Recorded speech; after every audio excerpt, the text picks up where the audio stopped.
علیکم. رهبر بلامنازع یک کشوری مثل ایران در این بحران کرونا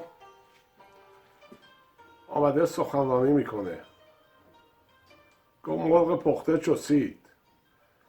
وقتی که اومده نشسته داره راجع به جن صحبت میکنه.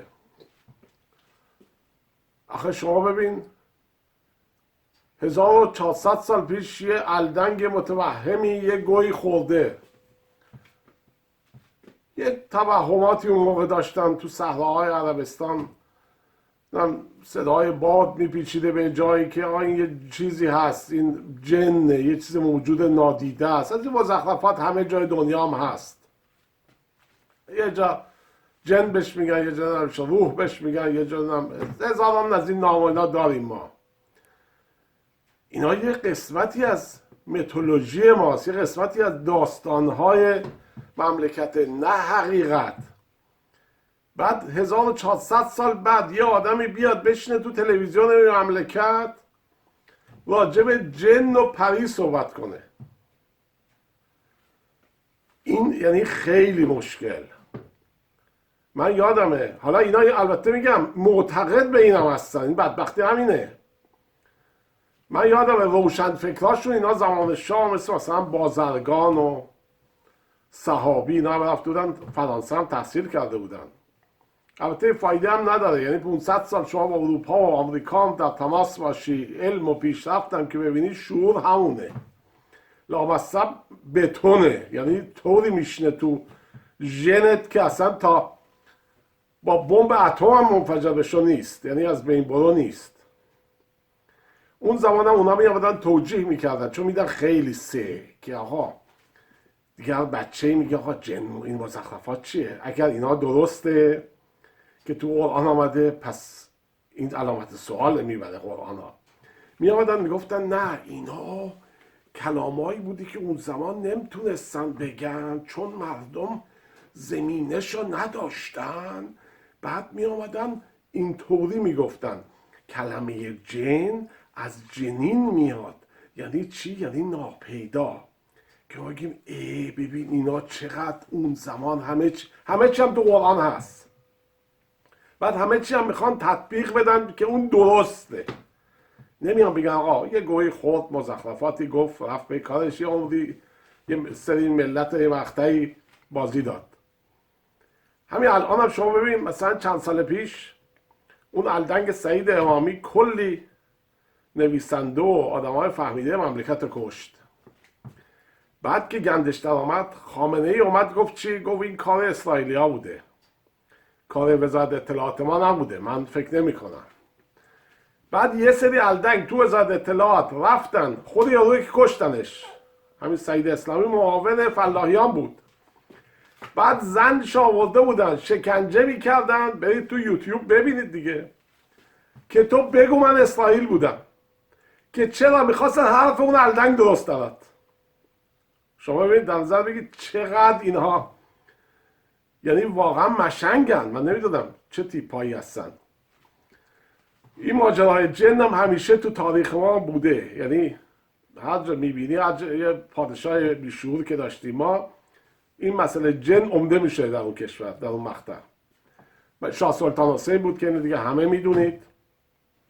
فتحعلی شاه پسرش بیچاره عباس میرزا در حال زد و خورد با روسا بود، نیرو نمیفرستاد. یه آخوندی به نام شیخ محمد اخباری آمده بود بهش گفت من لشکر از جن برات درست میکنم، پدر روس دراره. بعد عباس میرزا کمک میخواست، این میگفت داره میاد. بعد اتفاقا داخل اردوگاه روسیه بین ژنرالای روسیه به حساب مشکلی پیش آمد و زدن یکی از بزرگترین ژنرالاش کشتن خودشون. انسپکتور بود اسمش، یعنی بازرس، که اون لغت اشپختر ما میگفتیم به ایرانی ها. اشپختر رو زدن کشتن. خبر به گوش فتحعلی شاه که رسید گفت اوه این یارو عجب کارایی بلده، پس این خیلی مهمه، این بلده، پس این میتونه تمام روسیه رو نابود کنه. میرزا عیسی پدر قائم مقامی که اونجا بود دید که آقا خیلی اوضاع ناجوره، این یارو داره اینو سرکیسه میکنه از یه طرف هم نمیشه با آدم نفهم و بیشعور نمیشه حرف زد دیگه، بحث نمیشه کرد. برگشت به فتلیشا گفت آقا تو خودت حواست باشه این که بتونه روس رو بکشه تو هم میتونه بکشه، پس فردا بهش باجدادی میکشه. فتلیشا دید راست میگه، گفت بگیرید ماتکه رو بکشید که یارو در رفت. داستانای جالبی داره که آمده و رفته بود اصلا یکی از چیزاش به صورت چیز تئاتر در اومده. ایشون میره در ملایر با پسر فتلیشا، اونجا تو ملایر حاکم بوده به نام شیخ علی میرزا. میره به شیخ علی میرزا میگه که من دیروز دختر شاه پریان رو دیدم. بعد به من گفت من خیلی شیفته جمالات و هیکل این شازده شدم. شازده گفت منو میگه؟ گفت آره به خدا. گفت یعنی از من خوشش اومده؟ گفت آقا اصلا این هیکل ورزشکاری، سیکس پک به قول خودمون. این گفت پس خب برو بگیرش برا من. گفت اگر بگیرم که میدونی دیگه هم قدرتش دستت میاد هم ثروتش. این بر کل جن و انس فرمان روایی میکنه دختر شاه پریان. در رسالتون ندم مدت ها این ابله سرکیسه میکرد میرفت برای خواستگاری. بعد آخرش هم که دیگه یارو شازده خسته شد گفت آقا پس کی عقد کنیم؟ گفت هفته دیگه دوشنبه مثلا میریم عقد میکنیم. گفت یه چند تا اسب آماده داشته باش که یه سری هدایا رو باش ببریم اونجا. بعدم تو مجلس عقدم هیچ مهمون نباید باشه چون پریا اینا خوششون نمیاد که انس اونجا باشه. خودت باش بعد از عقد انشالله مهمونای دیگه رو بیار. بعدم تا قبل از عقدم نباید تو صورت این پری رو ببینی. عقد که شد تمامه. از اون رفت به زنهای دیگه. این شازده گفتش که این داره دوشنبه ساعت فلان در فلان جایی یکی عقد میکنه، حواستون باشه. این الان رفت به قول معروف که اونا هم ریختن و این شالاتان هم اون رفیقش که زیر چادر بود با اسب و اون همه هدایا در رفتن.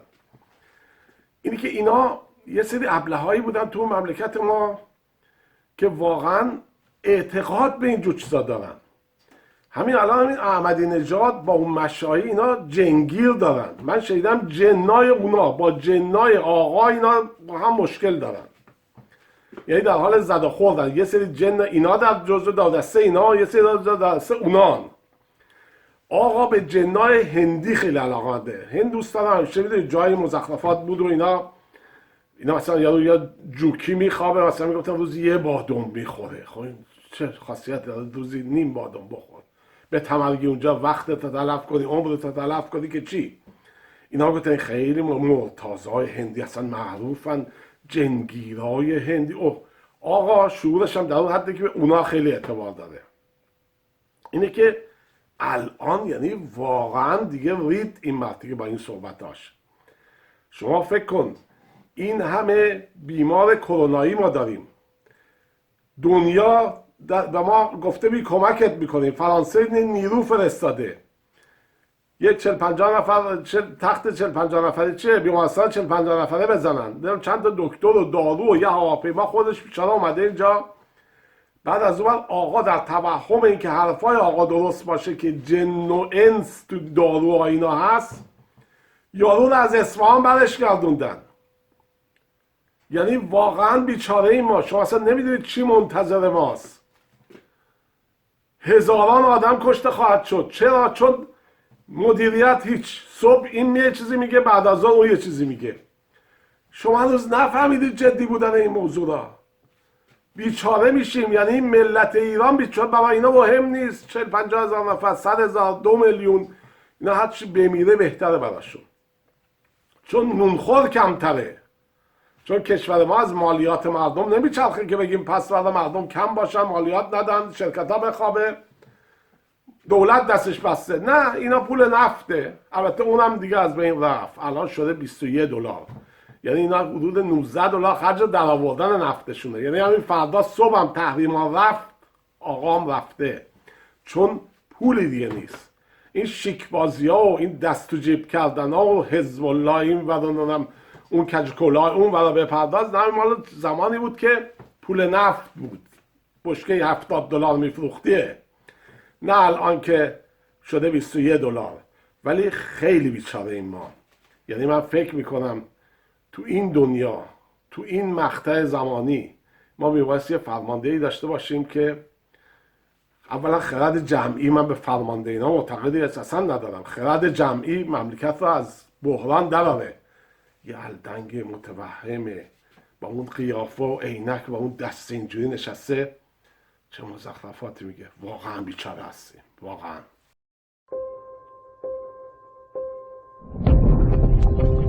AvoyaBooth.com